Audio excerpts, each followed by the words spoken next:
Indonesian, Pak Sam. Ya, siap. Sekarang kita ada di kafe loh ini. Iya. Yang tadi Jadi di atas suasananya kan. jauh lebih enak Nah, daripada iya. ini. Dan kita masih berada di Kai Cafe Iya. di Hotel Mart Mars. yang dulunya namanya Golden Tulips, di Pasar Pasar Baru Jakarta. Nah, di materi-materi sebelumnya kita sudah membahas tentang masalah perencanaan pengadaan. Siap. Nah, sekarang kita lebih lanjut lagi ke arah lebih teknis nih, Iya. khususnya tentang masalah dokumen pengadaan. Oke. Nah, ya. kalau kita bicara masalah dokumen pengadaan, apa sih itu dokumen pengadaan? Jadi setelah semua kebutuhan kita tetapkan, kemudian nanti kita susun spesifikasinya seperti apa, kemudian hal yang perlu kita lakukan adalah dalam rangka memilih penyedia, Ya. itu kita harus menetapkan yang namanya dokumen. Dokumen, Nah, ya? dokumen ini kemudian kita sebut dengan, dulu disebut dengan dokumen pengadaan. Ya. Tapi kemudian pergeseran peraturan untuk di publik disebut dokumen pemilihan. Di publik ya? Di publik. Di publik. Di private sendiri namanya sebenarnya sudah merupakan dokumen pemilihan. Ya. Misalkan di private itu dikenal dengan invitation of bid gitu ya, undangan untuk menyampaikan penawaran, kemudian juga ada request of proposal. Ya.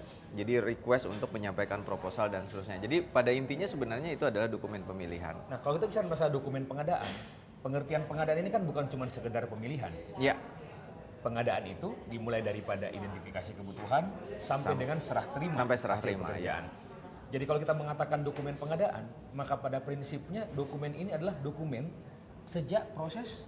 Nah, kalau secara Pengertian pengadaan ya, substansi Ya. secara substansi sebenarnya kalau disebut dokumen pengadaan, maka dimulai dari dokumen identifikasi kebutuhan, Ya. kemudian muncul lagi kemudian persiapan, spesifikasi dan seterusnya. Jadi rangkaian itu disebut dokumen pengadaan. Termasuk yang disebut dengan kerangka acuan kerja, Betul. kemudian spesifikasi teknis, kemudian RAB yang kita Iya, sudah bahas. termasuk itu dokumen sebelumnya. perencanaan yang Dokumen tadi. perencanaan dan sampai bahkan dokumen serah terima.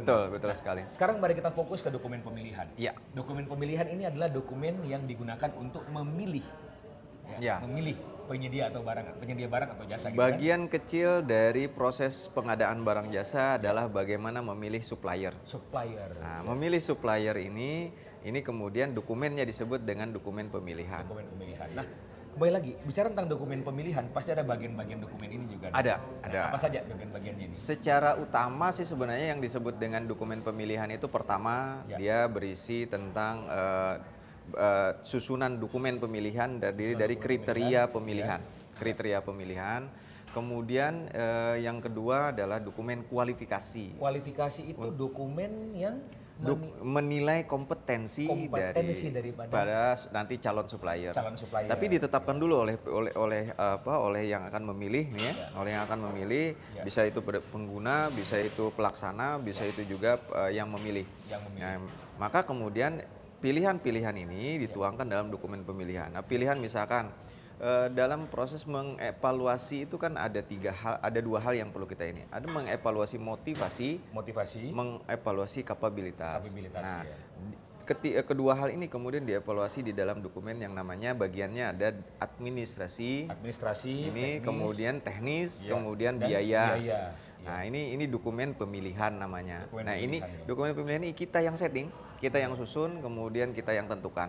Nah, kemudian dokumen pemilihan ini kita juga pelaksana pengadaan juga menyusun namanya dokumen kualifikasi. Artinya kualifikasi yang kita butuhkan. Qualified atau tidaknya penyedia itu tergambar melalui dokumen kualifikasi. Iya, jadi kriteria kualifikasi apa yang kita butuhkan, gitu kan? Ini kita tetapkan ini dari sisi kita. Ya. Nah, kemudian dokumen ini kita lempar ke pasar. Nah, pasar itu melengkapi dokumen tersebut dan berdasarkan isian yang ada dalam dokumen tersebut, maka dilakukan proses pemilihan. Nah, ini kalau kita bicara dari sisi publik ya. Iya, publik. Tapi kalau private yang tadi Pak Sabtu sudah sampaikan. Kalau private itu jauh lebih simple lagi kalau saya melihat, tapi tetap akuntabel.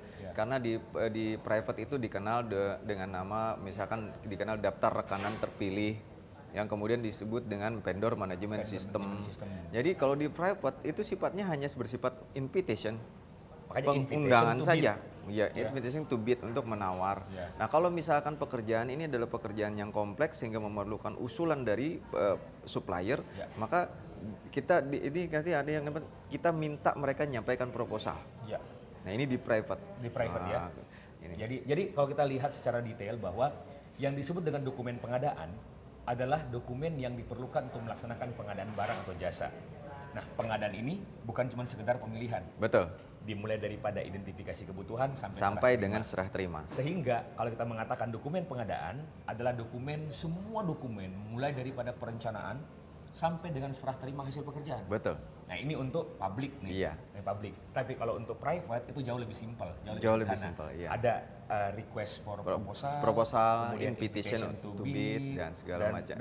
Ada berbagai macam lagi metode yang dipakai di private. Jauh lebih banyak pilihan sebenarnya. Nah, kenapa di private jauh lebih banyak pilihan? Karena memang strukturnya seperti itu. Sekali lagi private itu orientasinya adalah profit. Private profit gitu ya. Nggak jauh-jauh dari situ lah. Semoga ini membuat lebih jelas rekan-rekan kita yang mengikuti kursus ini, dan kita bertemu di materi berikutnya. Saya Halid Mustafa. Saya Samsul Ramli. Salam pengadaan. Nah, ini kan